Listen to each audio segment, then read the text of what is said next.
Olá, seja muito bem-vindo ao canal Ciência Sonolenta. Fico muito feliz que você esteja aqui.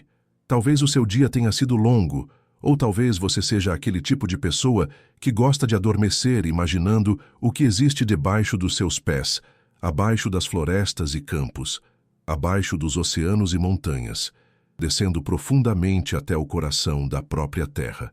De qualquer forma, a jornada desta noite é para você. Não há nada que você precise fazer agora, exceto descansar. Deixe sua respiração desacelerar, seus pensamentos se suavizarem e seu corpo ficar pesado, como se a própria gravidade estivesse puxando você gentilmente para baixo, através de camadas de pedra e tempo. Porque esta noite faremos uma viagem tranquila e reflexiva até o centro da Terra. Começaremos na superfície, onde a vida se desenrola à luz do dia, e então flutuaremos para dentro, através da crosta terrestre, descendo pelo manto profundo e, finalmente, chegando ao núcleo antigo, onde o ferro derretido se move como água e o batimento cardíaco magnético do planeta começa. Iremos devagar, gentilmente, apenas uma camada silenciosa de cada vez. Imagine-se em pé, descalço, no chão. A superfície está fresca sob seus pés. Talvez seja a terra batida de uma trilha na floresta ou a pedra lisa de uma borda de montanha. O ar está parado. As estrelas acima estão distantes e quietas. E abaixo de você, a terra se estende para baixo, muito mais fundo do que seus olhos podem ver. Agora imagine começar a afundar. Não de repente, mas lentamente, gentilmente, como se a terra estivesse recebendo você.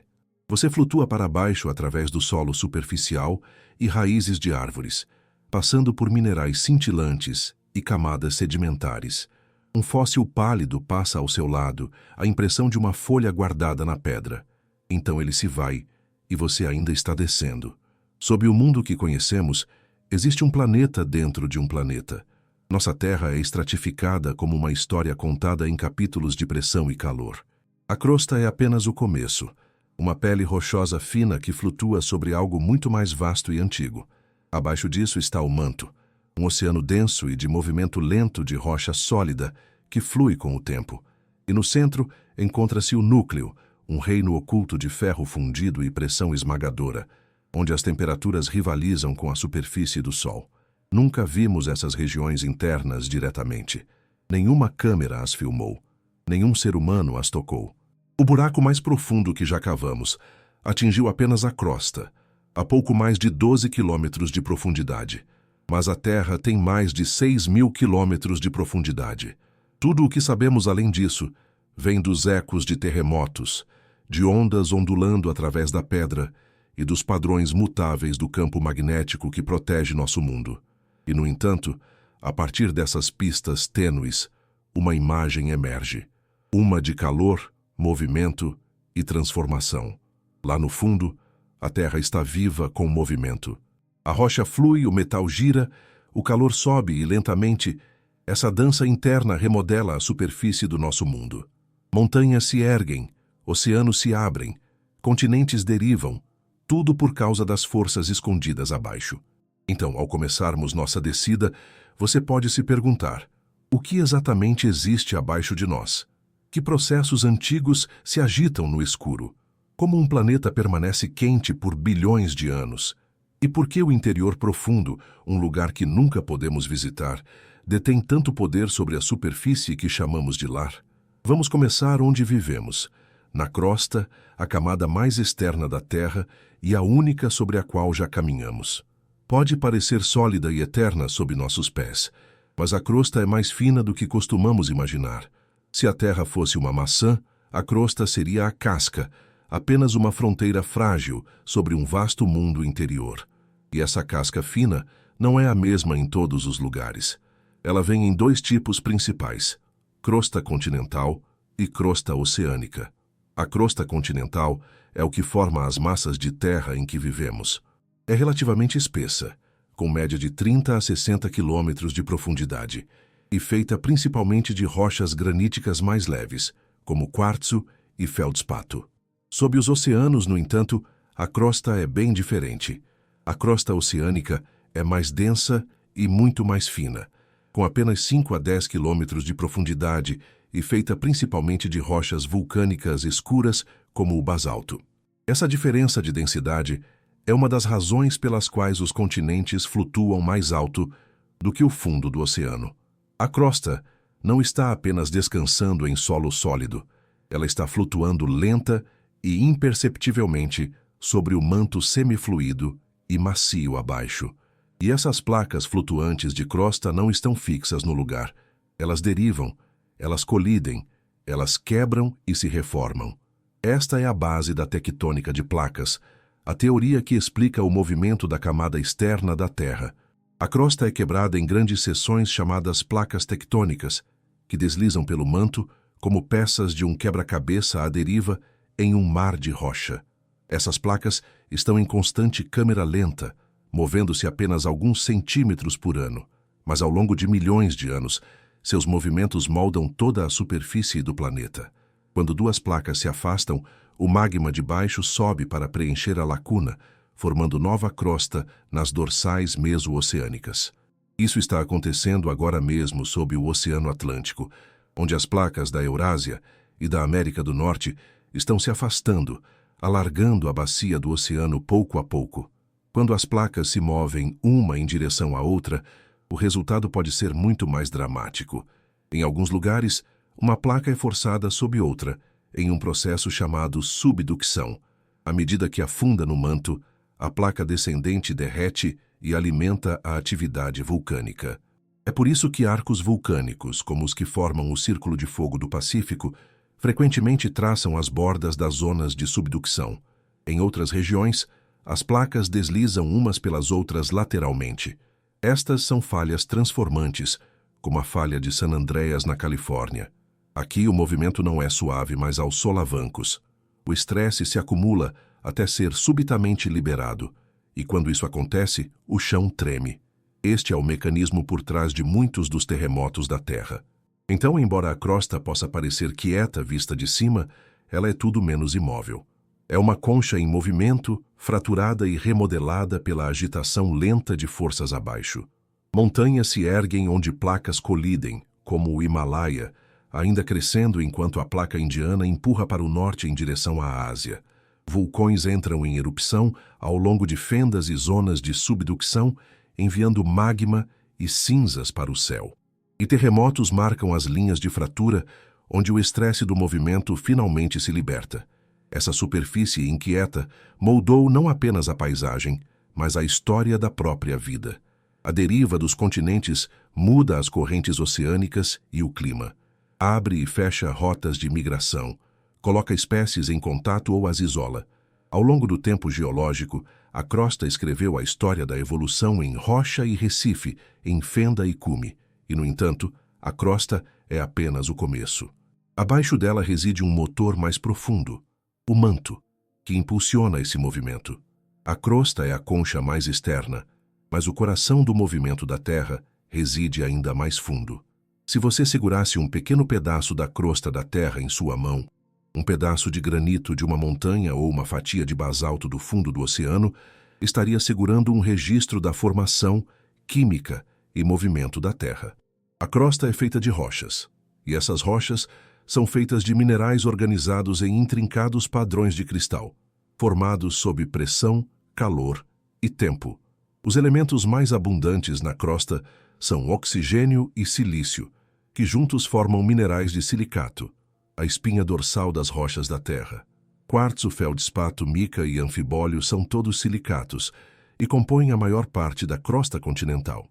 Esses minerais de cor clara e baixa densidade são a razão pela qual os continentes viajam mais alto sobre o manto do que as placas oceânicas.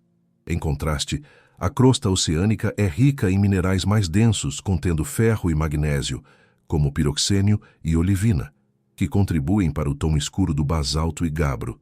Granito, com seus grandes cristais e conteúdo mineral variado, domina os continentes. Basalto, de grão fino e escuro, cobre os fundos oceânicos. Calcário e arenito, formados pelo acúmulo de detritos biológicos e sedimentares, aumentam a diversidade, especialmente em ambientes marinhos rasos. E espalhados por toda parte estão bolsões de minerais raros, gemas, minérios e elementos que foram concentrados por processos geológicos ao longo de milhões de anos. Estas são as veias de cobre, os veios de ouro, os bolsões profundos de lítio e terras raras dos quais a tecnologia moderna depende. Mas enquanto as rochas da superfície são acessíveis, grande parte da crosta está fora de alcance. Para entender o que está mais fundo, os cientistas tiveram que ser criativos.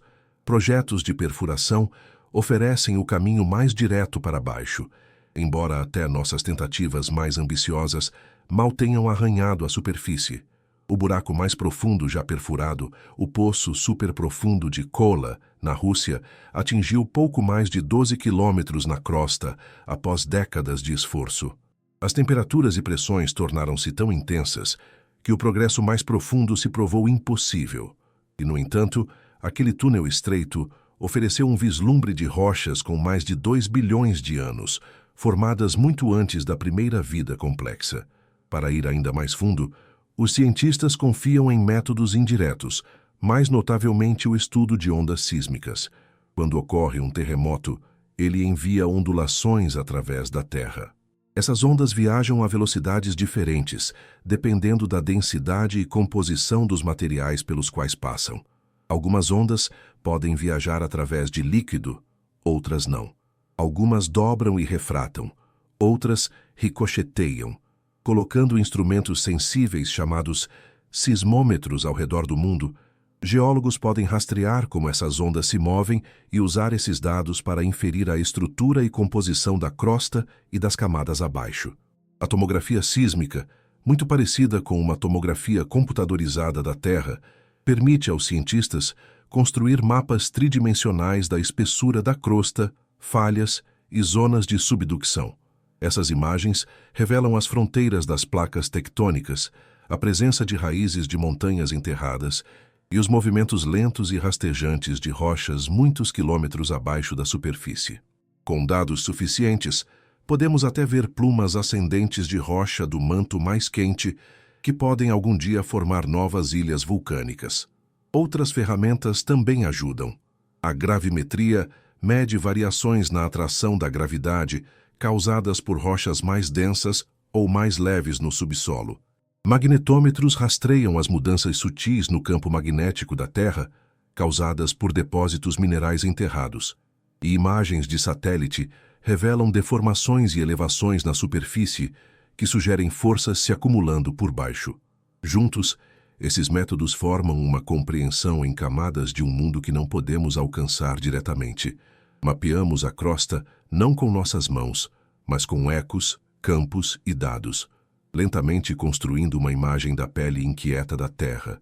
E, no entanto, a crosta não é uma fronteira, é um portal. Tudo acima de nós, cada árvore, cada montanha, cada onda do oceano, é moldado pelo que acontece abaixo. A crosta é onde a geologia encontra a biologia, onde os processos profundos da Terra encontram expressão nas paisagens que conhecemos. A crosta pode parecer uma fina concha externa, mas para a vida na Terra é tudo. É o palco em que a biologia se desenrola, a superfície em que as plantas criam raízes, a fonte de cada elemento que nossos corpos requerem e a fronteira protetora que nos abriga das forças voláteis das profundezas. Sem a crosta, não haveria continentes, nem clima estável, nem solo para nutrir florestas, e nenhum abrigo do calor que ferve muito abaixo. Em suas camadas superiores, a crosta desgasta-se lentamente com o tempo, quebrada pelo vento, chuva e gelo. Esse desgaste libera minerais que fluem para os rios, acumulam-se nos solos e fornecem nutrientes para plantas e animais. Cálcio, potássio, ferro, fósforo, todos essenciais à vida, vêm da lenta erosão das rochas. Até o ciclo do carbono, que regula a temperatura do planeta ao longo do tempo geológico, está intimamente ligado à crosta. O dióxido de carbono da atmosfera dissolve-se na água da chuva, forma ácido carbônico fraco e desgasta rochas de silicato. Os minerais resultantes carregam carbono para o oceano, onde eventualmente se torna parte de calcário e outros sedimentos. Ao longo de milhões de anos, a tectônica de placas levanta esses sedimentos de volta como novas montanhas, devolvendo carbono armazenado à atmosfera através de erupções vulcânicas. É um ciclo longo e lento, mas que mantém o planeta estável o suficiente para a vida prosperar. Sem a constante renovação e reciclagem do material da crosta, a atmosfera e os oceanos da Terra se tornariam hostis e desequilibrados. A crosta também dá origem às formas de relevo que moldam ecossistemas e clima. Cadeias de montanhas influenciam a chuva e a temperatura. Bacias oceânicas controlam a circulação das correntes. Cumes, vales e ilhas vulcânicas criam nichos únicos para a vida evoluir. A biodiversidade floresce nas rachaduras, bordas e margens dessa concha dinâmica. Uma consequência direta da natureza irregular e mutável da crosta. Mas mesmo focando na crosta, devemos olhar mais fundo para entender por que ela se comporta dessa maneira. A crosta não se move sozinha. Sua inquietação é alimentada por baixo, pelo calor subindo do manto, e por forças ainda mais profundas no núcleo do planeta. E um dos elos mais profundos entre a crosta e o interior da Terra reside não na rocha ou no calor, mas em algo invisível: o campo magnético. O campo magnético da Terra é gerado no núcleo externo, onde ferro e níquel derretidos giram em correntes complexas. Esse efeito geodínamo produz uma bolha protetora, a magnetosfera, que envolve o planeta e o protege do vento solar. Sem ele, partículas de alta energia do Sol gradualmente removeriam nossa atmosfera, assim como fizeram em Marte. A vida na superfície, especialmente a vida primitiva, pode não ter sobrevivido sem essa barreira invisível. E, no entanto, a crosta desempenha um papel fundamental em como entendemos o campo. À medida que a lava esfria e solidifica na superfície, minerais contendo ferro dentro dela se alinham com a direção do campo magnético da Terra. Essas minúsculas agulhas de bússola ficam presas no lugar, registrando a força e orientação do campo no momento em que a rocha se formou. Com o tempo, à medida que as placas tectônicas carregam essas rochas para longe dos centros de expansão, podemos ler os padrões magnéticos que deixam para trás, como linhas em um livro que contam a história das reversões magnéticas da Terra. Algumas rochas da crosta são magnetizadas tão fortemente que formam anomalias magnéticas locais, desvios sutis que revelam tanto o comportamento antigo do campo quanto o movimento das placas ao longo de centenas de milhões de anos. Então, dessa forma, a crosta não é apenas a concha externa. É um arquivo vivo. Ela guarda a história do tempo profundo, de continentes em mudança, de climas antigos e de um planeta constantemente moldado pelo que jaz abaixo. A crosta sustenta a vida, preserva sua história e carrega a marca do coração ardente escondido muito abaixo. E ao deixarmos a crosta para trás, descemos agora para aquele mundo mais profundo, para o vasto manto fluido, onde a pedra se comporta como líquido e o motor da Terra começa a girar. Se você já esteve no topo de uma cordilheira, sentiu o tremor de um terremoto sob seus pés, ouviu o vapor subir de uma fonte termal, testemunhou os ecos externos do funcionamento interno da Terra. A crosta pode parecer um palco estável, mas está em constante diálogo com as camadas mais profundas do planeta. Cadeias de montanhas se formam onde a crosta é forçada para cima, o resultado de placas moendo lentamente juntas. Sob o Himalaia, a placa indiana pressiona a placa eurasiática com força implacável, criando não apenas picos elevados, mas raízes profundas que se estendem muito para dentro do manto. Essas raízes são feitas de rocha densa, empurrada para baixo pela mesma colisão que levanta a montanha para o céu. Uma imagem espelhada da superfície enterrada na escuridão. Vulcões também oferecem uma conexão direta com o manto abaixo. Em zonas de fenda e limites de subdução, o magma sobe através de rachaduras na crosta, trazendo consigo a química e o calor da terra profunda. Cada erupção pinta a superfície com um material de quilômetros abaixo, formando ilhas, alterando paisagens e às vezes moldando climas inteiros. Até o vapor suave de uma fonte geotérmica sussurra sobre um mundo oculto, de calor do manto aquecendo a água sob nossos pés, subindo através de fraturas na pedra. Fenômenos de superfície não são eventos isolados. São mensagens, sinais de processos lentos e poderosos muito abaixo do mundo visível. Terremotos registram a liberação de estresse acumulado ao longo de décadas. Planaltos elevados e rochas dobradas falam de crosta curvando-se sob pressão profunda. Cada colina, bacia, fenda e recife foi moldado não apenas pelo clima e tempo, mas pelo movimento da pedra bem dentro da terra. A crosta é a superfície da história. Mas para entender o conto completo, devemos ir mais fundo. E então agora deixamos a casca externa para trás e começamos nossa descida para o manto. Abaixo da crosta encontra-se o manto, um reino vasto e poderoso de rocha tão profunda e densa que detém a maior parte do volume do planeta. Estende-se logo abaixo da crosta até quase a metade do caminho para o centro da Terra, começando cerca de 30 quilômetros abaixo dos continentes e continuando por mais de 2.900 quilômetros sob nossos pés. Mas o manto não é uniforme. É dividido em duas zonas principais, o manto superior e o manto inferior, separados não por uma linha nítida, mas por mudanças graduais na pressão, temperatura e comportamento da rocha. O manto superior, mais próximo da crosta, é o mais dinâmico. É aqui que correntes de convecção rastejantes sobem e descem, transportando o calor da terra profunda para cima e movendo as placas tectônicas na superfície. Embora a rocha aqui seja tecnicamente sólida, ela se comporta como um fluido de fluxo muito lento.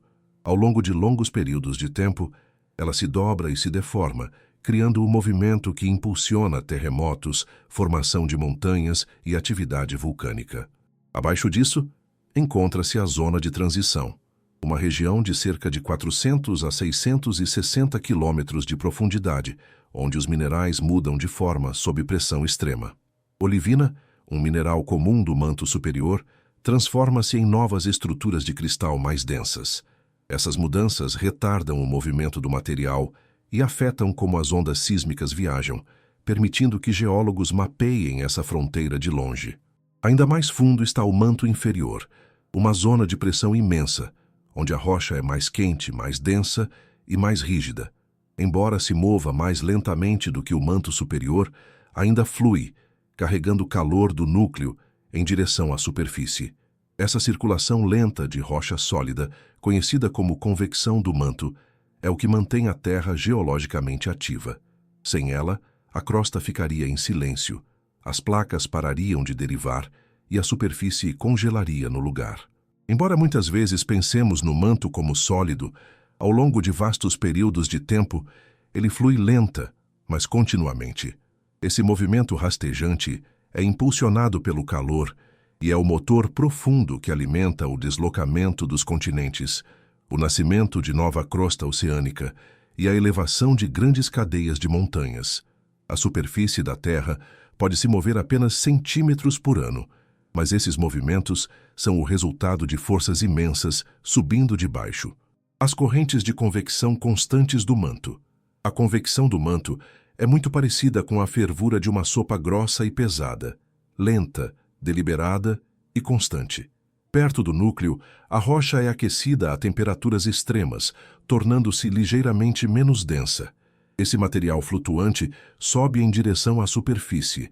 À medida que viaja para cima, esfria, espalha-se lateralmente sob a crosta e eventualmente afunda de volta em regiões mais frias.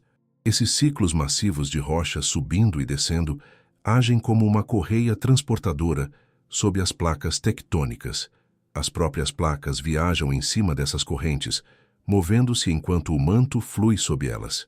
Onde o material do manto sobe, frequentemente encontramos dorsais meso-oceânicas, longas cadeias de montanhas submarinas, onde as placas estão sendo empurradas para longe e nova crosta é formada. Onde ele afunda, encontramos zonas de subducção onde uma placa é arrastada para baixo de outra e devolvida à terra profunda. Até áreas de terra interior aparentemente quietas podem ser influenciadas por esse movimento lento do manto, levantando ou esticando a crosta ao longo de milhões de anos.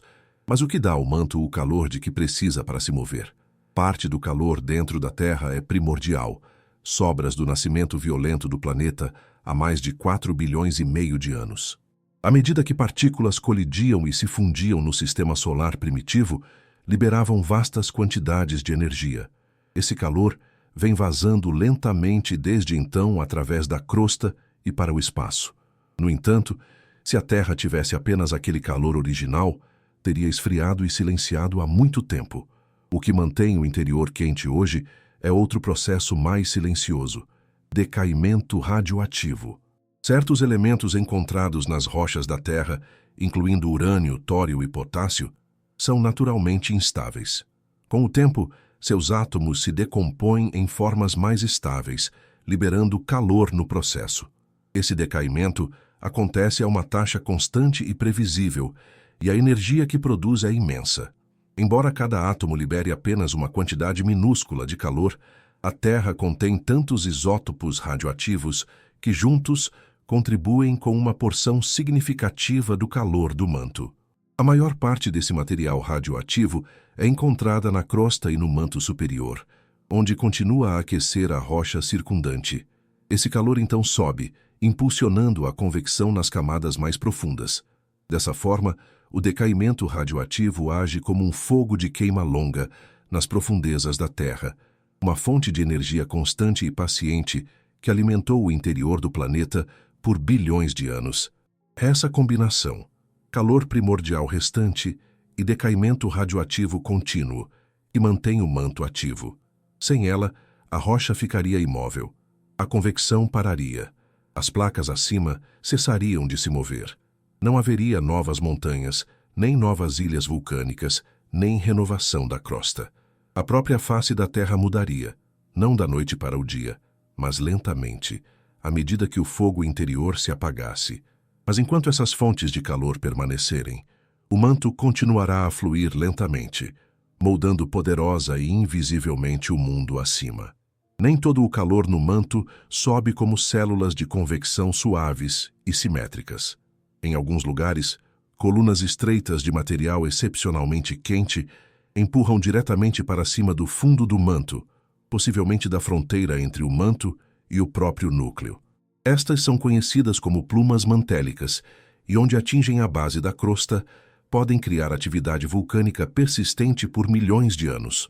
Um dos exemplos mais bem estudados de uma pluma mantélica reside sob o Oceano Pacífico, a cadeia vulcânica que formou as Ilhas Havaianas. Ao contrário da maioria dos vulcões, que são encontrados nas bordas das placas tectônicas, as Ilhas Havaianas ficam no meio da placa do Pacífico. Elas não foram criadas por colisões de placas ou zonas de subducção, mas por uma pluma estacionária de rocha quente do manto subindo sob a placa em movimento. À medida que a placa do Pacífico deriva para o noroeste sobre a pluma mantélica, a pluma perfura a crosta, formando uma ilha vulcânica após a outra. A grande ilha do Havaí é a mais jovem, atualmente situada diretamente acima do ponto quente.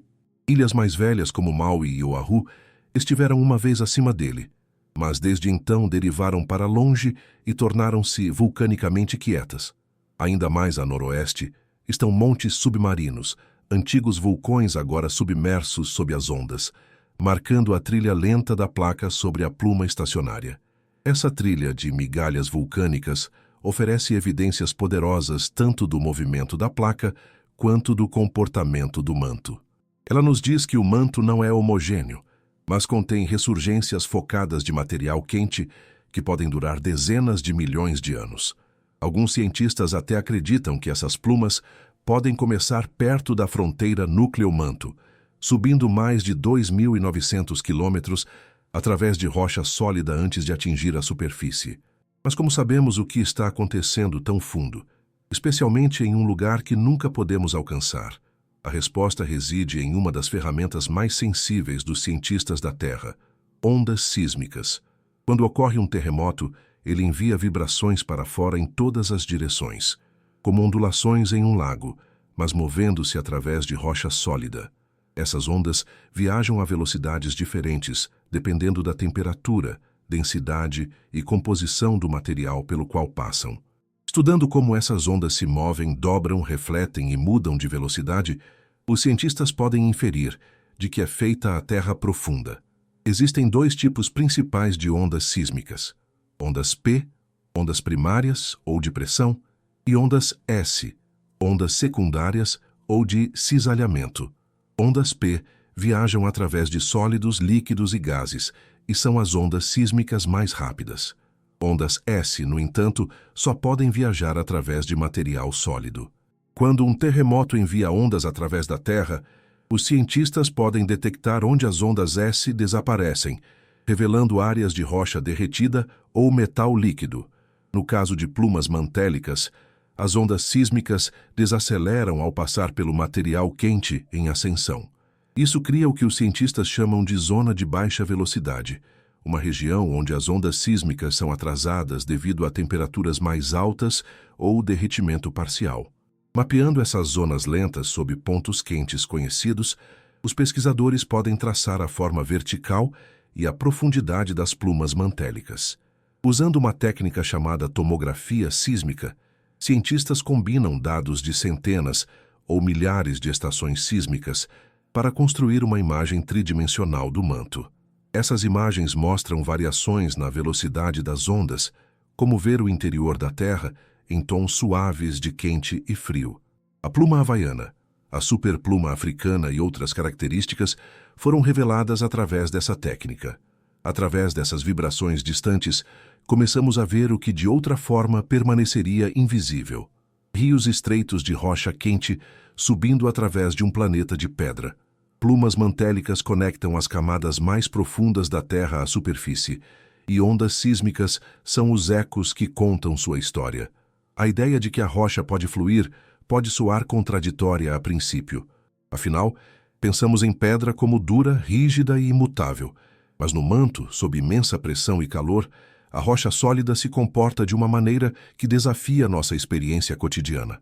Ela não derrete em um líquido, mas se move, esticando, dobrando e deformando com uma espécie de graça lenta que só se torna aparente através de vastos períodos de tempo. Isso é chamado de fluxo viscoso. Movimento que acontece não porque o material é líquido, mas porque está sob calor e pressão tão intensos que se comporta mais como um xarope espesso e lento do que um sólido quebradiço. A rocha não racha ou estilhaça. Em vez disso, muda lentamente de forma à medida que flui em correntes de convecção bem abaixo da superfície. Mesmo a temperaturas de mais de 1000 graus Celsius e pressões que esmagariam aço, o manto permanece sólido. No entanto, ele se move. Esse estranho comportamento intermediário é parte do que torna o manto tão importante na evolução de longo prazo da Terra. Seu fluxo não é visível a olho nu, mas é mensurável. Com o tempo, ele carrega calor do interior profundo para a crosta e transporta material mais frio da superfície para o núcleo. Essas correntes circulantes lentas impulsionam tudo, desde a deriva dos continentes até o nascimento de vulcões. E as consequências desse movimento ondulam para cima, afetando a crosta, os oceanos e até a atmosfera. A influência do manto na geologia de superfície é vasta. Onde quer que o manto quente suba, ele empurra para cima na crosta, criando protuberâncias na superfície que podem levar à formação de planaltos, vales de fenda ou campos vulcânicos. O Rift da África Oriental, por exemplo, é um lugar onde a crosta está sendo separada por uma ressurgência de material do manto, criando vales profundos e vulcões espalhados pela região. Esse processo, acontecendo lentamente ao longo de milhões de anos, está literalmente rasgando um continente em dois. A atividade vulcânica é um dos resultados mais visíveis do comportamento do manto. Onde plumas quentes sobem das profundezas, derretem porções do manto superior, gerando magma. Essa rocha derretida, flutuante e quente, faz seu caminho através de fraquezas na crosta até entrar em erupção na superfície. Com o tempo, erupções repetidas constroem vulcões, formas de relevo imponentes que podem se estender por quilômetros no céu e influenciar o clima regional, ecossistemas e até a evolução da vida. Diferentes tipos de material do manto produzem diferentes estilos de vulcanismo. Magma quente e de baixa viscosidade tende a criar vulcões escudo largos e suaves, como os do Havaí. Magma mais frio e rico em sílica leva a erupções explosivas, como as vistas no noroeste do Pacífico ou no Monte Vesúvio. Essas diferenças não são aleatórias. Elas refletem variações na química e temperatura do manto, que se acumularam ao longo do tempo geológico. O manto também afeta a estabilidade a longo prazo da crosta. Em regiões onde o manto é incomumente quente ou flutuante, a crosta pode se tornar mais fina e esticada, criando zonas de fenda e bacias. Em contraste, partes mais frias e densas do manto podem puxar a crosta para baixo, contribuindo para o afundamento de placas oceânicas em zonas de subducção. Até os próprios continentes são influenciados pela lenta ascensão e queda do manto. À medida que as correntes do manto mudam, podem levantar massas de terra inteiras ou permitir que afundem. Esse movimento vertical, chamado topografia dinâmica, muda os níveis do mar, altera os padrões de drenagem e molda a evolução das costas ao longo de dezenas de milhões de anos. Então, enquanto o manto jaz escondido sob centenas de quilômetros de rocha sólida, sua influência está em toda parte, na forma da terra, na colocação de vulcões, nos padrões de terremotos e no lento rearranjo dos continentes na face do planeta. É o profundo coração derretido da história da superfície da Terra. Ao deixarmos o manto para trás e descermos ainda mais fundo no planeta, entramos em um reino de extremos impressionantes, um mundo de pressão esmagadora, calor inimaginável e metais que se comportam de maneiras que nenhum material de superfície jamais poderia. Este é o núcleo da Terra, o coração ardente do planeta, escondido a mais de 3.000 quilômetros sob seus pés. Embora nenhum instrumento humano jamais o tenha alcançado, os cientistas estão confiantes sobre o que está lá embaixo por causa da maneira como as ondas sísmicas se movem através do planeta durante terremotos. Essas vibrações agem como sonar, revelando não apenas a forma e profundidade do núcleo, mas também sua estrutura interna única, e o que revelam é extraordinário. O núcleo é feito principalmente de ferro, com quantidades menores de níquel, e traços de elementos mais leves como enxofre, oxigênio ou silício. Esses elementos são extraordinariamente densos e, sob as pressões extremas da Terra profunda, formam a parte mais pesada do planeta. O núcleo contém cerca de 1/3 da massa total da Terra, apesar de ocupar apenas cerca de 1/6 de seu volume. Quando a Terra se formou, era inteiramente derretida. Com o tempo, materiais mais pesados como ferro e níquel afundaram para o centro, enquanto materiais mais leves flutuaram em direção à superfície. Esse processo, chamado diferenciação planetária, criou a estrutura em camadas que temos hoje, com o núcleo no centro envolto no manto, tudo sob a crosta. O núcleo permaneceu desde então, um remanescente antigo dos primeiros momentos da Terra, esfriando lentamente e evoluindo sob camadas de rocha. Mas o próprio núcleo não é um corpo uniforme único. É feito de 2 camadas distintas, separadas não por composição, mas por estado da matéria. O núcleo externo, com cerca de 2.200 quilômetros de espessura, é líquido. Flui como um oceano derretido de metal, agitando-se e girando devido ao calor que sobe da terra mais profunda. Abaixo dessa camada líquida encontra-se o núcleo interno, uma esfera sólida com cerca de 1.200 quilômetros de raio, aproximadamente do tamanho da Lua, onde a pressão é tão intensa que o ferro permanece sólido apesar das temperaturas que podem exceder 5.500 graus Celsius. Essa diferença, líquido fora, sólido dentro, é uma das características mais notáveis do interior da Terra. O núcleo externo se comporta mais como um fluido com suas correntes e redemoinhos, desempenhando um papel vital na geração do campo magnético da Terra. O núcleo interno, em contraste, é rígido e denso, cristalizando lentamente ao longo do tempo à medida que a Terra continua a esfriar. A fronteira entre essas 2 camadas é nitidamente definida. Ondas sísmicas reagem de maneira muito diferente quando passam de líquido para sólido ou vice-versa. Ondas S, por exemplo, não podem viajar através de líquidos, então elas desaparecem no núcleo externo, mas ondas P continuam, dobrando e mudando de velocidade conforme se movem através de materiais de diferentes densidades. Estudando cuidadosamente essas mudanças, geofísicos mapearam as bordas precisas do núcleo e confirmaram sua estrutura dual. Embora selado sob milhares de quilômetros de rocha sólida, o núcleo não está separado do mundo acima. Desempenha um papel vital em muitos aspectos do comportamento da Terra, especialmente na proteção da vida na superfície, uma história que continuaremos a explorar. Quanto mais fundo vamos, mais extremas as condições se tornam. No próprio centro da Terra, a mais de 6.000 quilômetros abaixo da superfície, o ambiente é diferente de qualquer outra coisa no planeta. Aqui, estima-se que a temperatura seja tão alta quanto 5.500 graus Celsius, mais quente que a superfície do Sol. E, no entanto, a pressão é tão imensa, mais de 3,5 milhões de vezes maior que a pressão atmosférica ao nível do mar, que até o metal se comporta de maneiras desconhecidas. Nesse ambiente, o ferro cristaliza em forma sólida, apesar do calor abrasador.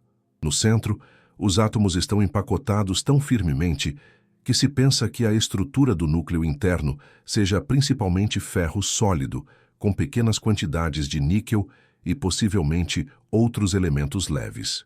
O núcleo externo, ligeiramente mais frio, mas ainda ferozmente quente, permanece líquido, um oceano agitado de metal derretido, cercando o coração sólido interior. A pressão é tão intensa que, se você pudesse de alguma forma segurar um pedaço do núcleo interno em sua mão na superfície, ele vaporizaria instantaneamente. Os materiais que existem nessa profundidade só podem permanecer estáveis sob confinamento extremo. E são precisamente essas condições incomuns, esse equilíbrio entre calor, pressão e fluxo, que tornam o núcleo tão importante para a vida acima. Porque o núcleo externo é líquido, e porque se move, ele age como um dínamo, um gerador natural de eletricidade e magnetismo. Enquanto ferro e níquel derretidos giram em torno do núcleo interno sólido, seu movimento dá origem a um vasto campo de força invisível, que se estende para o espaço. Este é o geodínamo, o processo pelo qual o campo magnético da Terra é criado e sustentado.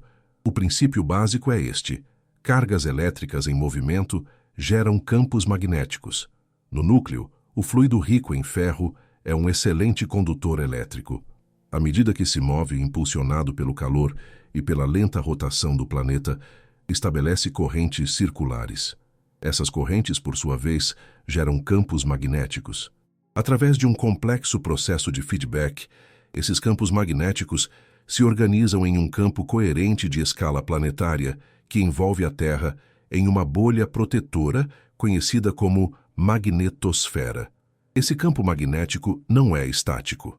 Ele pulsa, deriva e até se inverte com o tempo. Registros geológicos preservados em rochas mostram que os polos magnéticos da Terra inverteram muitas vezes no passado, às vezes a cada poucas centenas de milhares de anos, às vezes após intervalos mais longos. Essas reversões são naturais, e embora seus gatilhos exatos ainda sejam estudados, acredita-se que se originem em flutuações dentro do fluxo do núcleo externo. O que torna o campo magnético tão vital não é apenas sua existência, mas seu papel em proteger a vida. Sem ele, partículas carregadas do Sol, o vento solar, atingiriam a atmosfera da Terra diretamente, removendo-a gradualmente. Em Marte, onde o campo magnético é fraco ou ausente, esse processo deixou o planeta seco e sem ar. Mas na Terra, a magnetosfera desvia a maioria dessas partículas, protegendo tanto a atmosfera quanto os organismos que dependem dela. Partículas de alta energia são canalizadas ao longo das linhas do campo magnético em direção aos polos, onde interagem com moléculas na atmosfera superior e criam as cortinas brilhantes de luz que chamamos de auroras, as luzes do norte e do sul. Essas ondas brilhantes não são apenas bonitas. São lembretes visíveis das forças profundas e ocultas, agitando-se a milhares de quilômetros sob nossos pés. Então, de uma maneira muito real, o movimento de metal derretido no núcleo externo da Terra é o que torna possível a vida na superfície. É um processo silencioso e invisível, mas que conecta o coração do planeta ao céu acima. O campo magnético que envolve nosso planeta é mais do que apenas um fenômeno curioso. É um escudo vital, um que protegeu a Terra por bilhões de anos. Sem ele, a superfície do nosso mundo estaria exposta a uma barragem contínua de radiação solar, partículas cósmicas e a lenta remoção da nossa atmosfera para o espaço. É o guardião silencioso da vida, gerado nas profundezas do planeta, mas sentido até na borda do espaço. O vento solar, um fluxo constante de partículas carregadas ejetadas do Sol, flui para fora em todas as direções. Quando atinge a Terra, encontra a magnetosfera, que desvia a maioria dessas partículas ao redor do planeta, como água fluindo ao redor de uma pedra. Sem esse escudo, a energia do Sol erodiria gradualmente nossa atmosfera, assim como fez em Marte e Mercúrio, planetas com nenhum campo magnético ou muito fraco para conter o vento solar. Mais importante, o campo magnético protege a estabilidade genética da vida. A radiação de alta energia pode danificar o DNA e outros componentes celulares, aumentando as taxas de mutação e ameaçando a sobrevivência de ecossistemas delicados. Graças à magnetosfera, grande parte dessa radiação é bloqueada ou desviada para os polos, onde não causa danos. Quando partículas solares entram na atmosfera, interagem com moléculas bem acima da superfície, criando as cortinas cintilantes de verde, azul e violeta, conhecidas como auroras.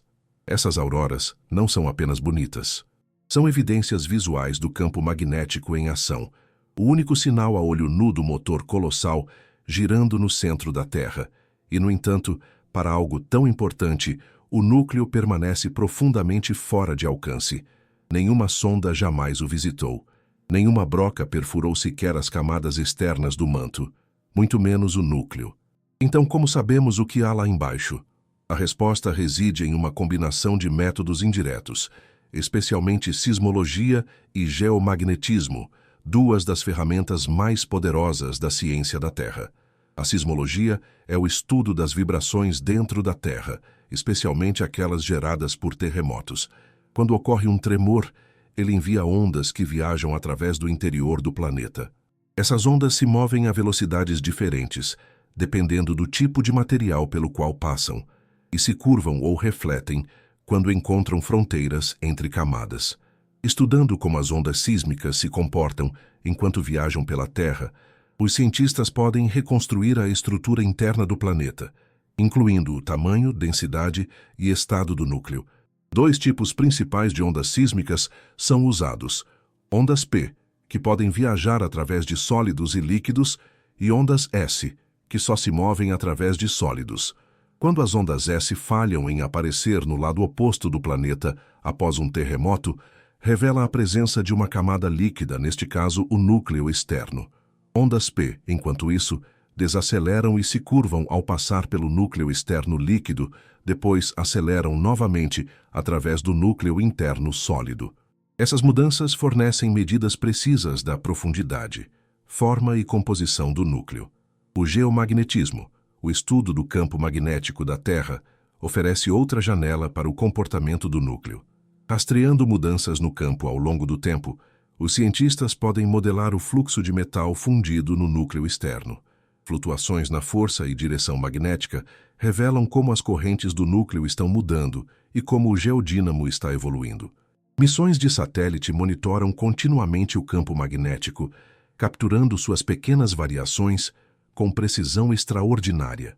Essas técnicas, combinadas com experimentos de laboratório de alta pressão e simulações do comportamento do núcleo, nos dão uma compreensão surpreendentemente detalhada de um lugar que não podemos tocar. Um mundo de metal, calor e movimento, selado no centro da Terra.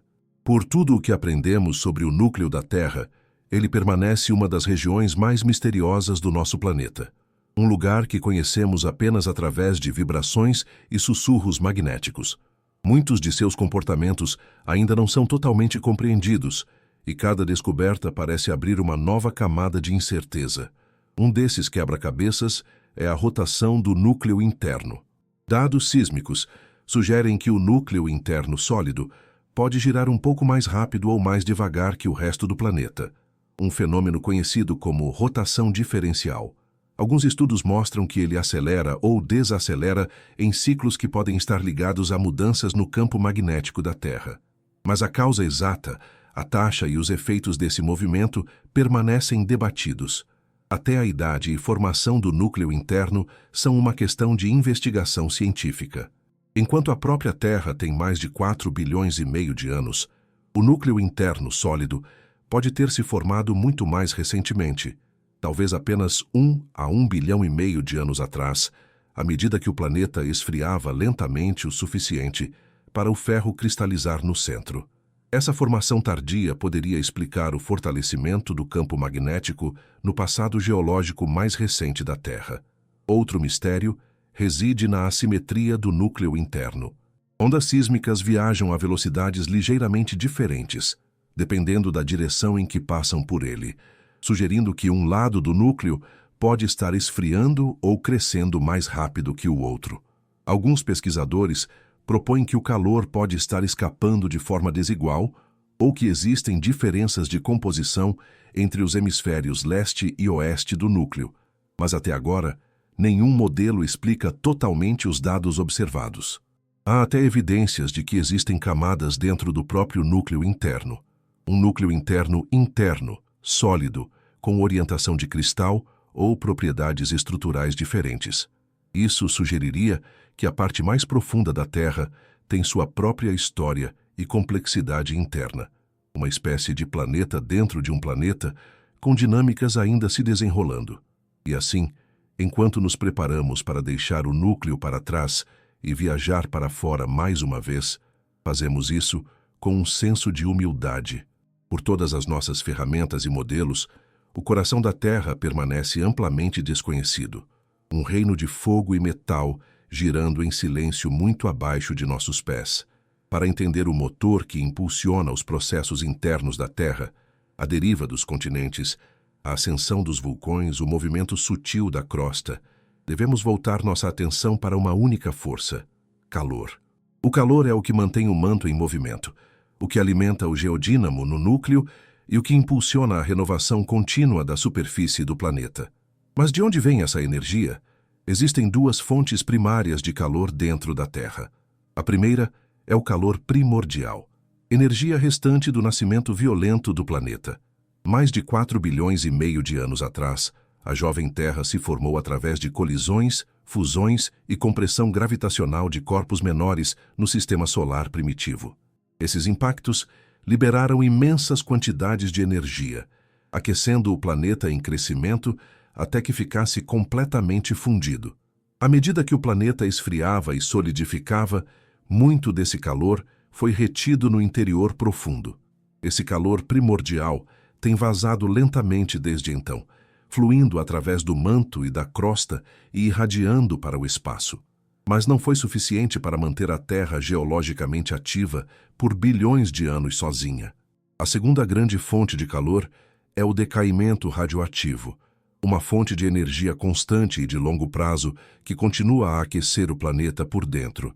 Certos isótopos são naturalmente instáveis. À medida que decaem em formas mais estáveis, liberam energia na forma de calor. Esses isótopos são encontrados principalmente na crosta e no manto superior, e seu decaimento fornece um suprimento contínuo de energia térmica. Esse calor impulsiona a convecção do manto, sustenta a atividade vulcânica e mantém o campo magnético alimentando a convecção no núcleo externo. Juntas, essas duas fontes, as brasas desbotadas de uma origem violenta e a queima constante de elementos radioativos, mantêm a Terra viva sob sua superfície rochosa. O calor está sempre em movimento. Em cada parte do interior da Terra, da crosta ao núcleo, a energia flui das regiões mais quentes para as mais frias. E enquanto as fontes de calor dentro da Terra são importantes, é o movimento desse calor que molda o planeta. Os cientistas identificam 3 maneiras principais pelas quais o calor se move através do interior da Terra: condução, convecção e radiação. Condução é a transferência de calor através do contato direto. É o mesmo processo que aquece o cabo de uma colher de metal colocada em sopa quente. No interior da Terra, a condução permite que o calor flua de uma camada para a próxima, onde o material é sólido e relativamente imóvel. Por exemplo, o calor conduz lentamente do manto quente para a base mais fria da crosta. Como as rochas não são condutores particularmente bons, esse processo é lento, mas é constante e permite que o calor suba gradualmente através de camadas estáticas. Convecção, por outro lado, é o movimento de calor através do movimento de fluido, ou no caso da Terra, rocha sólida que flui por longos períodos de tempo. À medida que a rocha do manto é aquecida por baixo, torna-se ligeiramente menos densa e sobe em direção à superfície. A rocha mais fria e densa então afunda, criando correntes circulares que carregam calor para cima e material mais frio de volta para baixo. Este é o processo dominante de transferência de calor no manto e no núcleo externo. Radiação é a transferência de energia através de ondas eletromagnéticas.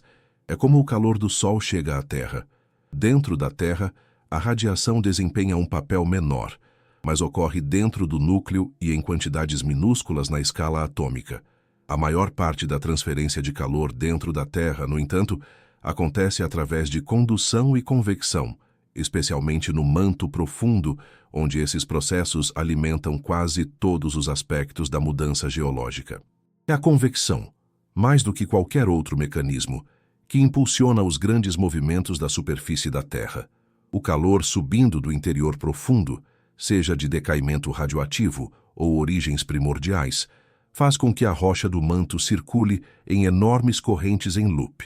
Essas células de convecção do manto são lentas, mas incrivelmente poderosas, movendo o material a taxas de apenas alguns centímetros por ano. E porque as placas tectônicas flutuam sobre o manto superior, são carregadas por essas mesmas correntes.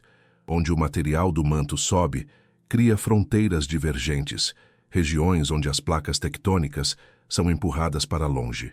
Dorsais meso-oceânicas são um exemplo. Longas cadeias de montanhas submarinas onde o magma do manto brota e forma nova crosta.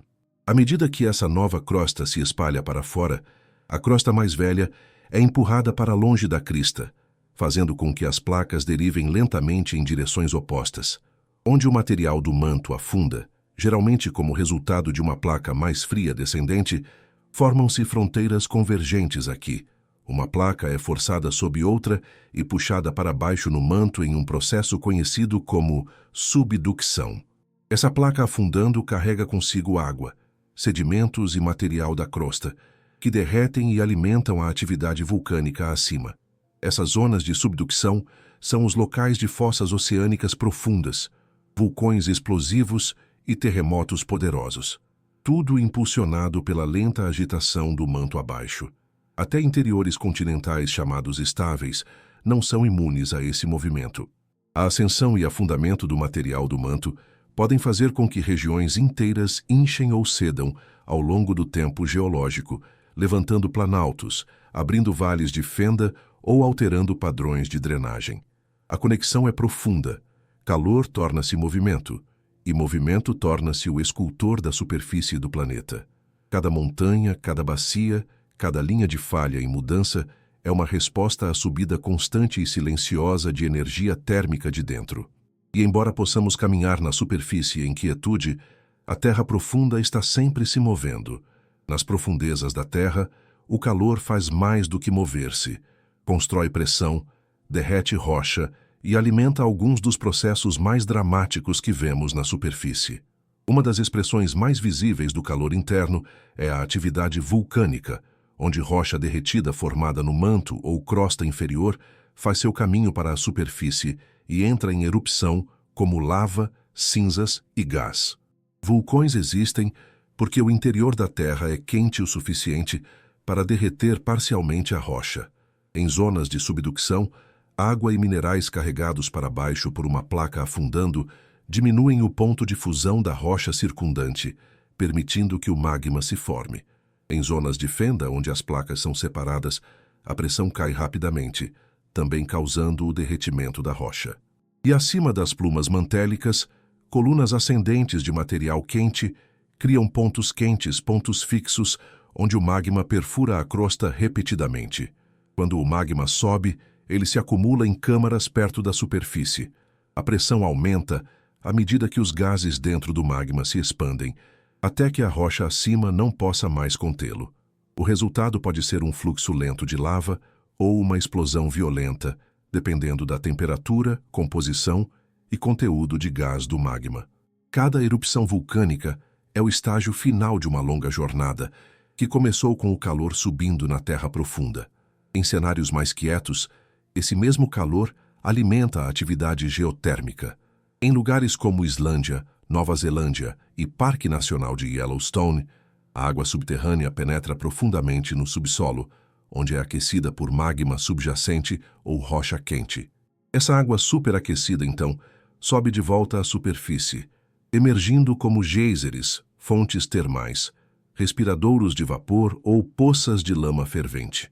Embora essas características possam parecer gentis em comparação com vulcões, são alimentadas pelas mesmas forças, uma liberação contínua de baixo nível do calor interno da Terra. A energia geotérmica é uma das poucas maneiras pelas quais os humanos acessaram diretamente esse calor interno. Em algumas regiões, poços são perfurados para acessar água quente ou vapor, que podem ser usados para aquecer edifícios ou gerar eletricidade. Essa energia é limpa, sustentável e quase ilimitada, desde que o planeta continue a esfriar por dentro. Mas esse resfriamento está acontecendo lenta e constantemente ao longo do tempo geológico. A Terra tem perdido calor para o espaço. A superfície irradia energia térmica para fora e o calor do interior conduz através da crosta, subindo para os oceanos e a atmosfera. Esse fluxo de calor é incrivelmente gradual, apenas alguns centésimos de watt por metro quadrado em média, mas em toda a superfície da Terra, soma-se a uma perda significativa. O equilíbrio energético do planeta é complexo. Enquanto ainda recebe energia do decaimento radioativo e retém algum calor primordial, tem esfriado desde sua formação. 4 bilhões de anos atrás, a Terra era muito mais geologicamente ativa, com erupções vulcânicas mais frequentes e massivas, crosta mais fina e um manto mais quente. A tectônica de placas provavelmente operava de forma diferente naquela época, e o comportamento do núcleo pode ter sido mais caótico. À medida que a Terra esfria, as mudanças continuam. O núcleo interno está crescendo lentamente à medida que mais ferro cristaliza do núcleo externo líquido. Esse processo libera calor adicional e elementos leves no núcleo externo, ajudando a sustentar o geodínamo por enquanto. Mas ao longo de bilhões de anos, à medida que elementos radioativos decaem e o núcleo perde energia, o planeta se tornará geologicamente mais quieto. O campo magnético pode enfraquecer, o manto pode desacelerar, as placas podem um dia parar. Esse tempo está inimaginavelmente longe no futuro. Por enquanto, a Terra permanece um planeta vivo.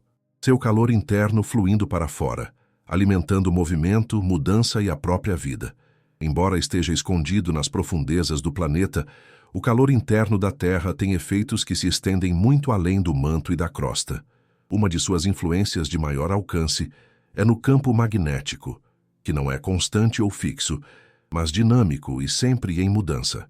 Essas flutuações magnéticas de derivas sutis a reversões totais são, em última análise, alimentadas pelo calor fluindo através do núcleo. O movimento de ferro fundido no núcleo externo, impulsionado pela convecção e influenciado pela rotação da Terra, é o que gera o campo magnético. Mas esse movimento é moldado por como o calor escapa do núcleo para o manto acima. Quando o calor flui eficientemente para fora do núcleo, por exemplo, em áreas onde o manto inferior é mais frio e estável, a convecção no núcleo externo torna-se mais forte e organizada. Isso fortalece o campo magnético e aumenta sua estabilidade. Mas em regiões onde o manto é mais quente ou mais lento, o fluxo de calor do núcleo pode desacelerar. Quando isso acontece, a convecção no núcleo externo torna-se menos vigorosa e o campo magnético pode enfraquecer ou tornar-se mais caótico. Essas variações regionais ajudam a explicar por que o campo magnético não é uniforme em todo o planeta, por que tem manchas de força intensa em alguns lugares e zonas mais fracas em outros. Ao longo de escalas de tempo mais longas, o campo sofre reversões geomagnéticas, onde os polos magnéticos norte e sul trocam de lugar. Essas reversões acontecem irregularmente, aproximadamente a cada poucas centenas de milhares de anos, e parecem estar ligadas a mudanças nos padrões de fluxo do núcleo externo. Embora os mecanismos precisos permaneçam incertos, muitos cientistas acreditam que mudanças no equilíbrio térmico entre o núcleo e o manto podem desempenhar um papel fundamental, alterando sutilmente os padrões de movimento fluido que sustentam o geodínamo. Mesmo sem reversões completas, o campo magnético está constantemente à deriva.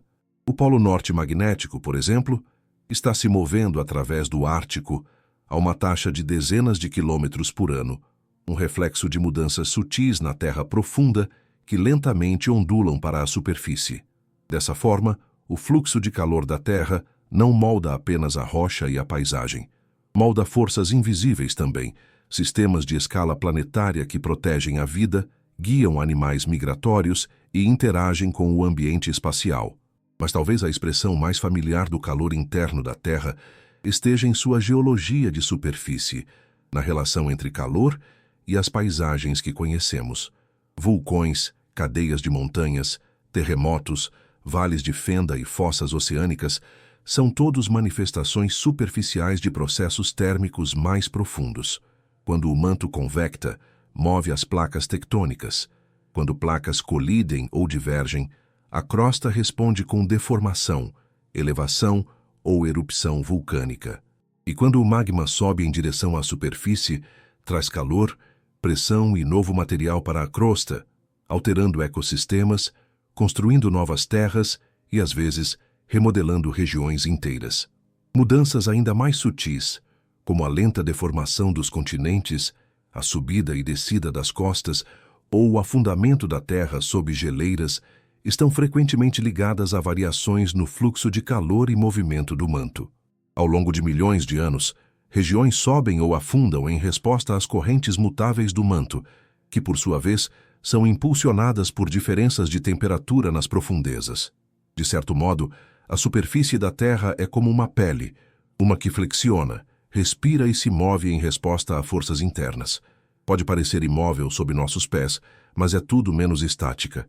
O calor abaixo de nós está constantemente trabalhando, levantando uma região, baixando outra, rachando a crosta e fundindo-a novamente em novas formas.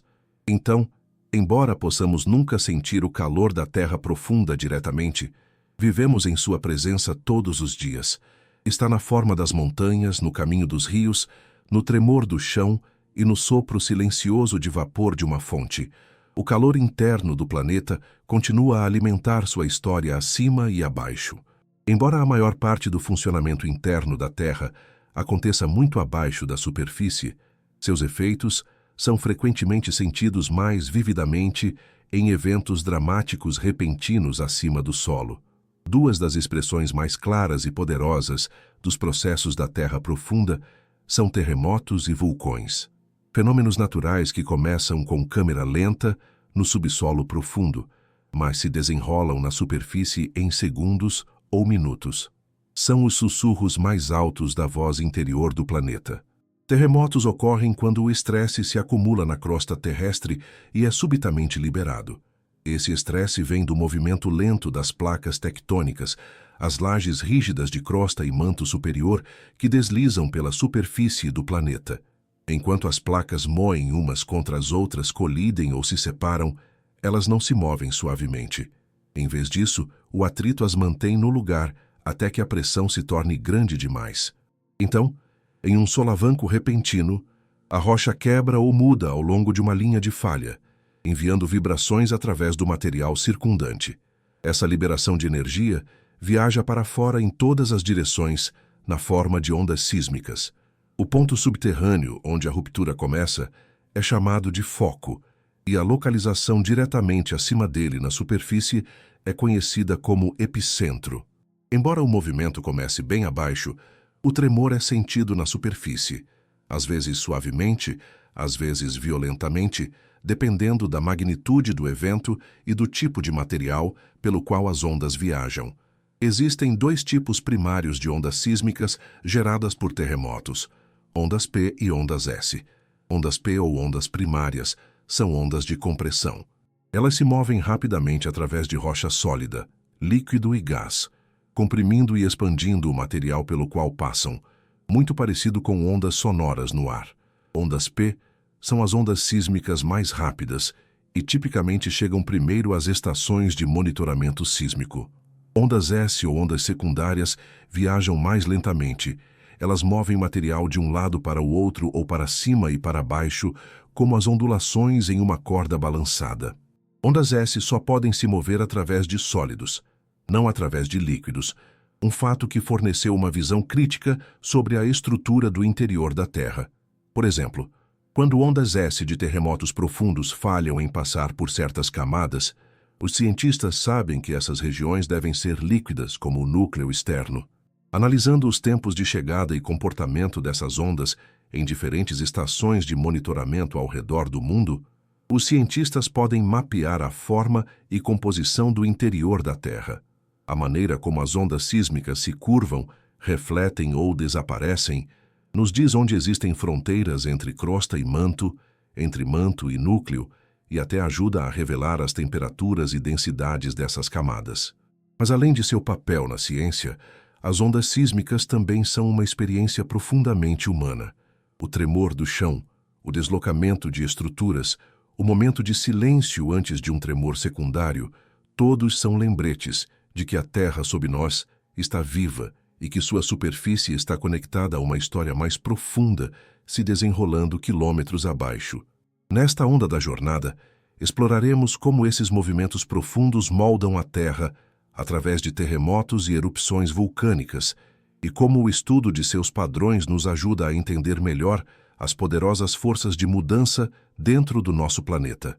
Se terremotos são liberações repentinas de pressão acumulada, então vulcões são expressões graduais, frequentemente espetaculares, de calor mais profundo. Eles se formam onde rocha derretida ou magma sobe através da crosta, eventualmente alcançando a superfície como lava, cinzas e gás. Cada vulcão na Terra está conectado a um processo que começa quilômetros no subsolo, às vezes no manto superior, às vezes na crosta inferior, onde o calor intenso derrete a rocha sólida e a coloca em movimento. Vulcões são encontrados em vários cenários geológicos-chave, cada um moldado por uma interação diferente entre placas tectônicas. Ao longo de fronteiras divergentes, onde as placas se afastam, o magma sobe para preencher a lacuna. Isso acontece em dorsais meso-oceânicas, como a dorsal meso-atlântica, onde nova crosta oceânica está constantemente sendo formada por erupções vulcânicas constantes sob o mar. Esses vulcões submarinos raramente ganham as manchetes, mas estão entre os mais produtivos do planeta. Em fronteiras convergentes, onde uma placa é subduzida sob outra, o magma se forma à medida que a placa que afunda carrega água e minerais para o manto. Esses materiais diminuem o ponto de fusão da rocha circundante, fazendo com que derreta parcialmente e suba em direção à superfície. O resultado é uma linha de vulcões, muitas vezes explosivos, íngremes e altos, como os que circundam o Oceano Pacífico no Círculo de Fogo. Vulcões também podem se formar acima de plumas mantélicas, onde colunas de material quente sobem das profundezas do manto e rompem a crosta. Esses chamados pontos quentes são responsáveis por cadeias de ilhas como Havaí e Galápagos, onde uma ilha vulcânica após a outra é construída enquanto a placa tectônica se move lentamente sobre a pluma estacionária. O estilo de erupção varia dependendo da composição e temperatura do magma. Magma basáltico, que é quente e com baixo teor de sílica, flui facilmente e produz erupções relativamente suaves. Essas erupções criam vulcões escudo, formas de relevo largas e suavemente inclinadas, como Mauna Loa no Havaí. A lava se espalha em folhas finas, viajando longas distâncias antes de esfriar. Em contraste, magmas andesíticos e riolíticos são mais frios e contêm mais sílica, tornando-os mais espessos e viscosos.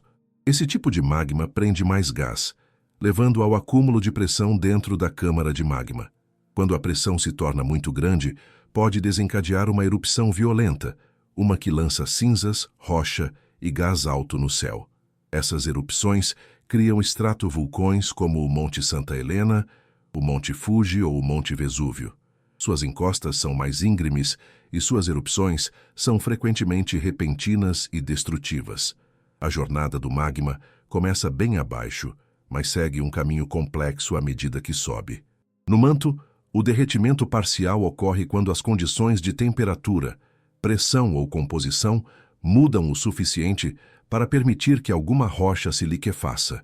Essa rocha derretida, sendo menos densa que o material sólido circundante, começa a subir através de fraturas e fraquezas na rocha sobrejacente.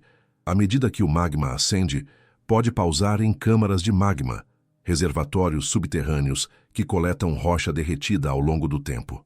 Essas câmaras podem permanecer dormentes por anos ou séculos, crescendo silenciosamente em volume e pressão, quando magma suficiente se acumula ou quando uma nova fratura abre um caminho para a superfície, a câmara pode esvaziar em uma erupção.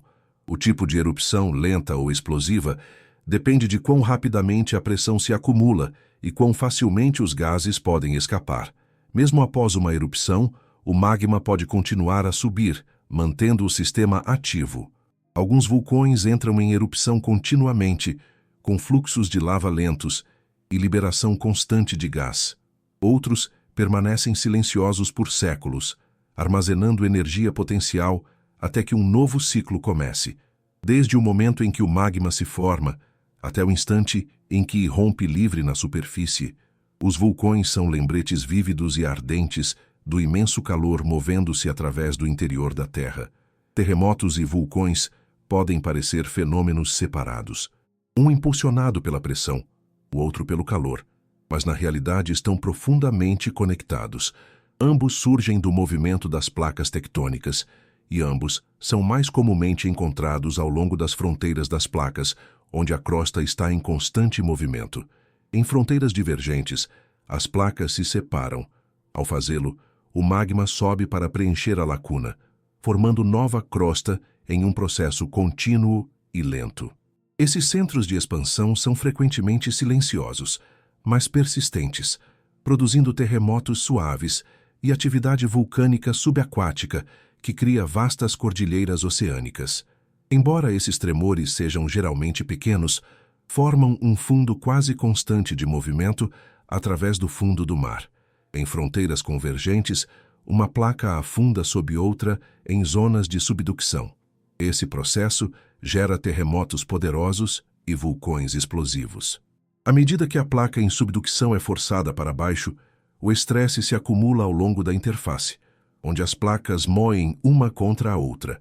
Eventualmente, esse estresse é liberado como um terremoto maciço, muitas vezes seguido por tsunamis, se a ruptura ocorrer sob o oceano. Enquanto isso, à medida que a placa descendente derrete, produz magma que sobe para a superfície, alimentando uma linha de vulcões no interior da trincheira. Fronteiras transformantes como a falha de San Andreas, na Califórnia, são outro local importante de atividade sísmica. Aqui, as placas deslizam umas pelas outras lateralmente. Essas fronteiras não produzem tipicamente vulcões, mas são responsáveis por alguns dos terremotos mais prejudiciais da história humana. Como o movimento é horizontal em vez de vertical, a pressão se acumula em um padrão diferente, criando longas linhas de falha, onde mudanças repentinas podem fraturar a crosta. Juntas, essas fronteiras formam um sistema global de troca de estresse e calor. Não são zonas isoladas, mas partes de um mecanismo planetário que constantemente remodela a superfície da Terra. E enquanto o movimento é lento, muitas vezes apenas milímetros ou centímetros por ano, seus efeitos podem ser repentinos, imensos e profundamente transformadores. O impacto humano desses eventos é de longo alcance. Terremotos podem derrubar edifícios, romper estradas e cortar o fornecimento de energia e água em segundos. Cidades inteiras podem ser reduzidas a escombros em momentos, e os tremores secundários podem persistir por semanas. Em regiões montanhosas, tremores podem desencadear deslizamentos de terra e avalanches. Em zonas costeiras, tremores submarinos podem gerar tsunamis que viajam através dos oceanos e inundam praias com força devastadora. Vulcões também podem remodelar paisagens e vidas. Erupções explosivas podem cobrir regiões inteiras em cinzas, derrubar telhados, envenenar o abastecimento de água e escurecer os céus por dias ou semanas. Fluxos rápidos de gás quente e cinzas, chamados fluxos piroclásticos, podem destruir tudo em seu caminho. Fluxos de lava, embora muitas vezes mais lentos, podem engolfar casas, florestas e terras agrícolas, e na esteira de uma erupção, perigos a longo prazo como chuva ácida, falha nas colheitas e doenças respiratórias podem persistir. Mas nem todos os efeitos são destrutivos. Solos vulcânicos estão entre os mais férteis da Terra, enriquecidos com minerais liberados de dentro do planeta. Muitas das grandes civilizações do mundo, do delta do Nilo aos Andes, floresceram em regiões vulcânicas atraídas pela riqueza da Terra. Apesar do risco, a atividade geotérmica também fornece energia limpa e renovável em lugares onde o calor da Terra está próximo da superfície. De muitas maneiras, terremotos e vulcões nos lembram que o planeta está vivo. São sinais de uma Terra que ainda está evoluindo, ainda mudando sob nossos pés. E, embora representem perigo real, também são expressões dos processos profundos e dinâmicos que tornam a Terra o mundo único e sustentador da vida que é. Embora terremotos e vulcões frequentemente ataquem sem aviso, não estão além do estudo e não inteiramente além da previsão. De fato, monitorando esses eventos de perto, os cientistas ganham não apenas uma melhor compreensão de quando e onde os perigos podem ocorrer, mas também percepções mais profundas sobre a estrutura e comportamento do próprio planeta. Estações de monitoramento sísmico estão agora posicionadas ao redor do globo, ouvindo constantemente o menor tremor na Terra. Essas redes detectam milhares de terremotos a cada ano, desde rupturas maciças até microtremores sutis, bem abaixo da superfície. Analisando o tempo, força e padrão das ondas sísmicas, pesquisadores podem localizar falhas, medir o movimento das placas e até mapear o fluxo de rocha no manto. Vulcões também são cuidadosamente vigiados. Instrumentos medem deformação do solo, emissões de gás, atividade térmica e até as menores vibrações sísmicas conhecidas como tremor vulcânico. Esses sinais podem indicar que o magma está subindo ou que a pressão está se acumulando dentro de uma câmara. Comparando a atividade presente com erupções passadas, vulcanólogos às vezes podem emitir avisos, ajudando comunidades a se prepararem para possíveis eventos e salvando vidas no processo. Esses esforços de monitoramento também revelam muito mais do que perigos imediatos. Cada terremoto e erupção age como uma sonda no interior do planeta. Ondas sísmicas geradas por esses eventos passam pela crosta, manto e núcleo, mudando de velocidade e direção com base nos materiais que encontram. Coletando dados de muitos locais diferentes, os cientistas podem construir modelos tridimensionais da estrutura interna da Terra, revelando não apenas onde o magma sobe ou as falhas mentem, mas como o calor flui e a rocha se deforma na terra profunda. Em certo sentido, cada tremor é uma conversa entre a superfície e o interior. E ouvindo de perto, começamos a traduzir sua linguagem. Apesar de séculos de estudo e tecnologia cada vez mais sofisticada, a Terra interna permanece uma das maiores fronteiras da ciência. Mapeamos sua estrutura ampla: crosta, manto, núcleo externo, núcleo interno. Mas muitas das questões mais fundamentais sobre sua composição e comportamento permanecem não resolvidas. A composição do núcleo, por exemplo, ainda é parcialmente um mistério. Sabemos que é principalmente ferro e níquel, mas a densidade do núcleo é ligeiramente menor do que o esperado se fosse metal puro. Isso sugere que elementos mais leves, talvez enxofre, carbono, oxigênio ou silício, estão misturados, mas em que proporções e por que ainda é debatido. Essas diferenças podem influenciar como o calor se move através do núcleo, como o núcleo interno cristalizou e até como o campo magnético é sustentado ao longo do tempo. Outra incógnita reside no crescimento do núcleo interno. À medida que a Terra esfria, o ferro cristaliza lentamente do núcleo externo e adiciona a massa sólida do núcleo interno. Mas dados sísmicos recentes sugerem que esse crescimento pode ser assimétrico, mais rápido de um lado do que do outro. O que causa esse desequilíbrio?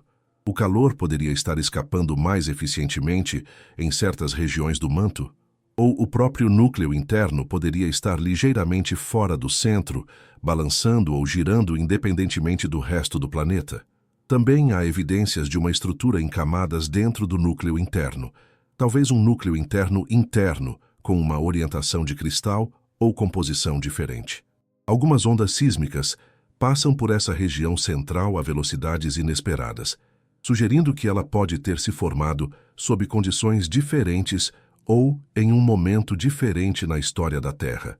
Se confirmado, isso sugeriria que o núcleo tem uma história muito mais complexa do que se pensava anteriormente. E então há a questão de como o campo magnético muda com o tempo. Sabemos que ele deriva, pulsa e até se inverte. Mas por que essas mudanças acontecem quando acontecem e o que significam para a estabilidade a longo prazo do geodínamo não é totalmente compreendido. São causadas por mudanças sutis no fluxo de calor, variações na composição do núcleo ou turbulência caótica no fundo do próprio metal fundido? Essas questões não são apenas acadêmicas. O comportamento do núcleo influencia tudo, desde sistemas de navegação até a estabilidade climática e nossa capacidade de sustentar a vida na Terra. Compreender seus mistérios é a chave para entender o futuro do planeta. Embora não possamos viajar para o núcleo da Terra, continuamos a progredir na exploração de sua estrutura oculta, não apenas através da teoria, mas através de ferramentas, experimentos e amostragem direta das camadas superiores. Entre os mais ousados desses esforços estão os projetos de perfuração profunda, que tentam chegar mais longe na Terra do que nunca. O mais famoso desses é o Poço Superprofundo de Kola, um experimento da era soviética que começou em 1970 e eventualmente atingiu mais de 12 quilômetros na crosta continental. Embora essa profundidade seja apenas uma fração da distância até o manto, muito menos até o núcleo, o projeto Kola revelou uma riqueza de surpresas. Descobriu rocha de alta temperatura muito antes do esperado, encontrou água presa em estruturas minerais profundas no subsolo e encontrou variações inesperadas na velocidade sísmica, sugerindo que a crosta é mais fraturada e variável do que os modelos previram. Hoje, outros projetos ambiciosos continuam este trabalho. O navio de perfuração Chikyu, do Japão, é capaz de perfurar fundo na crosta oceânica e ajudou a reunir dados sísmicos e térmicos de zonas de falha ativas. Na Islândia, poços profundos acessaram diretamente sistemas geotérmicos impulsionados por magma, permitindo aos cientistas estudar rochas à beira do derretimento parcial. Esses furos nos dão amostras do mundo real de materiais que uma vez estiveram quilômetros abaixo da superfície, pedaços do interior da Terra trazidos à luz. Mas as imagens mais detalhadas da Terra profunda não vêm da perfuração, elas vêm da escuta. A tomografia sísmica, o processo de criar mapas tridimensionais do interior da Terra, usando ondas de terremoto, revolucionou nossa compreensão da estrutura interna do planeta. Coletando dados de milhares de estações sísmicas em todo o mundo e modelando como as ondas se curvam, refletem e desaceleram, os cientistas podem criar imagens dinâmicas em camadas de características profundas abaixo da superfície. Essas imagens revelaram plumas mantélicas, lajes em subducção e vastas regiões misteriosas perto da fronteira núcleo-manto, chamadas grandes províncias de baixa velocidade de cisalhamento. Pensa-se que essas províncias sejam quimicamente distintas do manto circundante, maciços, possivelmente antigos aglomerados de material que podem influenciar a convecção do manto, formação de pontos quentes e até a rotação do planeta. Sua origem ainda é debatida.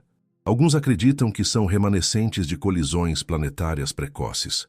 Outros pensam que podem ter se formado a partir de crosta subduzida acumulada na base do manto ao longo de bilhões de anos. Que à medida que construímos melhores imagens do interior da Terra, naturalmente começamos a perguntar como nosso planeta se compara a outros. Graças a missões à Lua, Marte e além, aprendemos que outros mundos rochosos também têm interiores em camadas, crosta, manto e núcleo, mas os detalhes variam amplamente. A Lua, por exemplo, tem um pequeno núcleo parcialmente fundido, um manto espesso e uma crosta que esfriou rapidamente. Seu campo magnético é fraco e antigo, provavelmente extinto há muito tempo, quando seu núcleo parou de convectar. Marte tem um núcleo rico em ferro, que ainda pode ser parcialmente líquido, mas não suporta mais um campo magnético global. Seu manto parece ter esfriado mais rápido que o da Terra, talvez porque Marte é menor e perde calor mais rapidamente. A falta de tectônica de placas ativa em Marte deixou sua superfície marcada, mais estável, com vulcões gigantes como o Monte Olimpo, que permaneceram quietos por milhões de anos. Até Mercúrio, apesar de seu tamanho pequeno, tem um núcleo de ferro surpreendentemente grande, compondo mais da metade do volume do planeta. E Vênus, semelhante em tamanho à Terra, mostra sinais de calor interno, mas carece de evidências claras de tectônica de placas, sugerindo que pode perder calor de forma diferente, talvez através de reviravoltas episódicas da superfície em vez de movimento constante. Essas comparações nos lembram que o interior da Terra não é apenas único, também pode ser essencial para o motivo pelo qual nosso planeta permanece ativo, habitável e magnético. A maneira como o calor se move através da Terra, a maneira como a rocha flui e as placas mudam, e a maneira como nosso núcleo agita em silêncio. Essas não são características universais, são parte do que faz da Terra a Terra. Pode parecer surpreendente que algo tão distante quanto o interior profundo da Terra possa ter qualquer influência sobre algo tão delicado quanto o clima. Afinal, o clima acontece na atmosfera, impulsionado pela luz solar, correntes oceânicas e pressão do ar. Mas ao longo de vastos períodos de tempo, de milhares a milhões de anos, processos profundos sob nossos pés ajudaram a regular o clima do planeta de maneiras profundas e essenciais. Uma das conexões mais importantes reside no ciclo do carbono. O carbono se move entre o interior da Terra, oceanos, atmosfera e organismos vivos. Mas uma porção significativa dessa troca é impulsionada pela tectônica de placas e atividade vulcânica. Quando vulcões entram em erupção, liberam dióxido de carbono, um gás de efeito estufa, na atmosfera. Isso pode soar perigoso, e em grandes quantidades repentinas pode ser. Mas em escalas de tempo geológicas, esse processo é equilibrado pela remoção de carbono através do intemperismo químico e soterramento de sedimentos. Eis como funciona. À medida que o dióxido de carbono de erupções vulcânicas se acumula na atmosfera, reage com a água da chuva para formar um ácido fraco que decompõe rochas de silicato na Terra. Esse processo de intemperismo retira CO2 do ar e o carrega para rios e oceanos, onde fica preso em sedimentos marinhos, muitas vezes como calcário.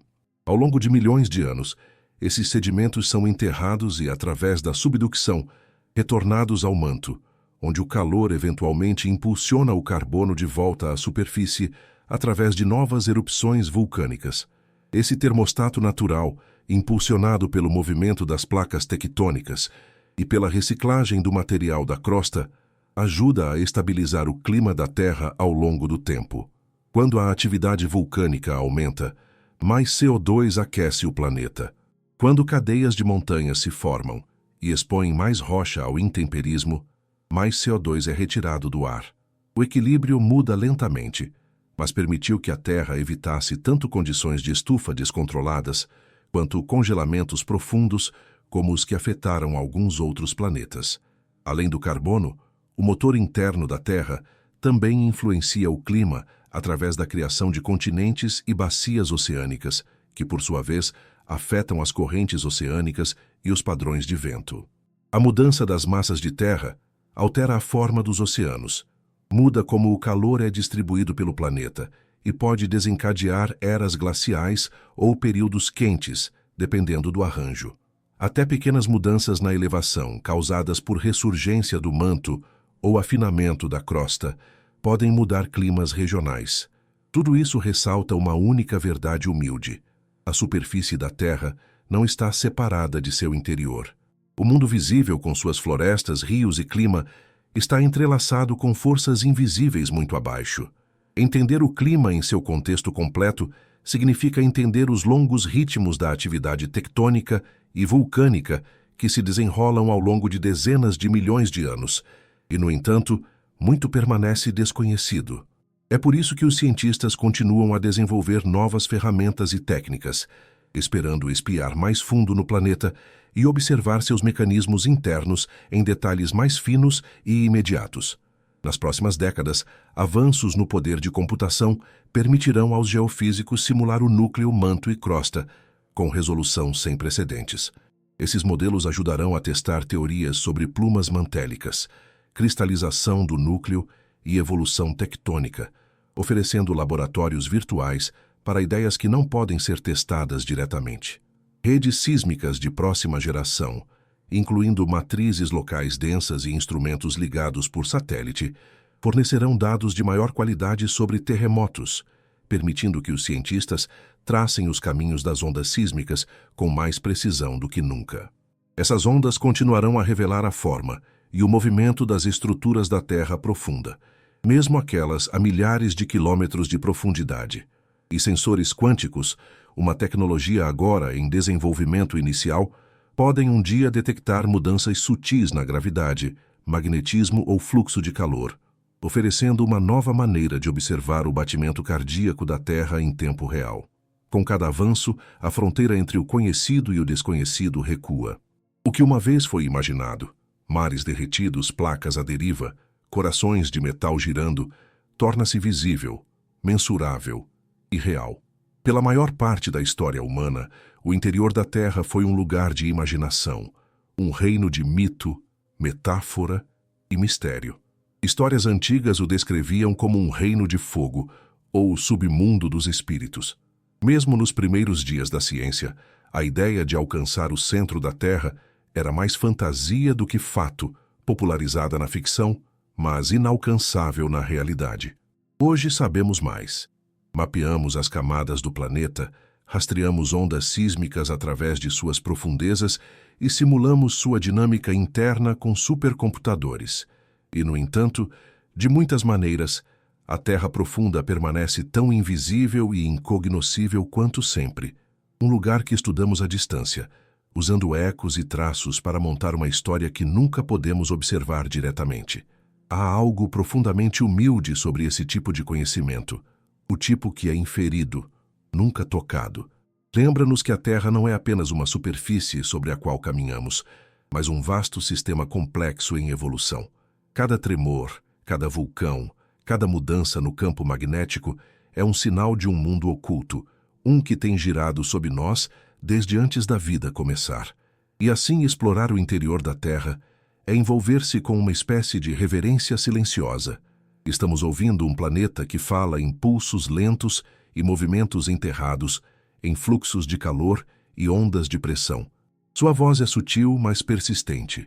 Um ritmo profundo que sustenta cada floresta, cada oceano, cada respiração que tomamos. Há também uma certa beleza em não ser capaz de vê-lo diretamente. Ao contrário das estrelas ou do mar, que podemos observar com nossos olhos, o interior da Terra deve ser compreendido indiretamente. Requer confiança em dados, em padrões, na lenta acumulação de conhecimento. Desafia-nos a pensar em tempo profundo e espaço profundo, não apenas através de milhas, mas através de milhões de anos. Esse mundo invisível é cheio de paradoxos. É sólido, mas fluente, remoto, mas conectado às nossas vidas. Cria destruição, terremotos, erupções, extinções em massa, mas também possibilita a criação, continentes, montanhas, solo e vida. Esconde seus segredos, mas deixa impressões digitais em todos os lugares. E talvez seja isso que o torna tão infinitamente fascinante. Vivemos todos os dias na superfície de um planeta vivo e que respira. No entanto, muitas vezes esquecemos que a maior parte dele está escondida. Mais de 90% da massa da Terra reside abaixo da crosta, inacessível, misteriosa e constantemente em movimento. Não é apenas a fundação do nosso mundo. É o motor, o arquivo, a memória de tudo o que o planeta já foi. Então, ao refletirmos sobre nossa jornada até agora, da crosta familiar ao manto em mudança, descendo para o núcleo externo derretido e o núcleo interno sólido, podemos pausar e sentir uma espécie de admiração silenciosa. Há um vasto mundo dinâmico sob nossos pés, mais antigo que qualquer civilização, mais profundo que qualquer oceano e mais duradouro que qualquer montanha. Estudá-lo é aprender paciência. Imaginá-lo é tocar a maravilha. E embora possamos nunca alcançar seu centro, a Terra continua a falar conosco em tremores, em fluxos, em campos. Só temos que ouvir.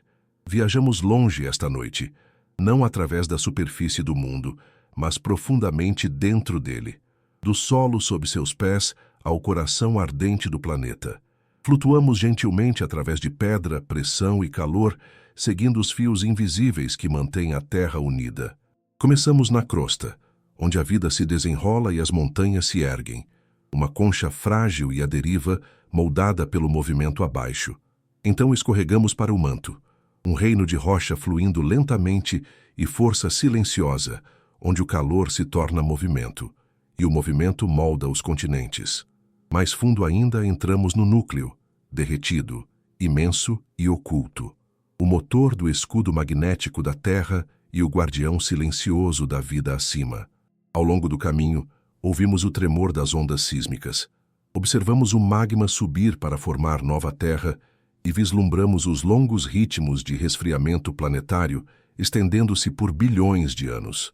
Maravilhamo-nos com as fronteiras que não podemos cruzar e os mistérios que ainda permanecem.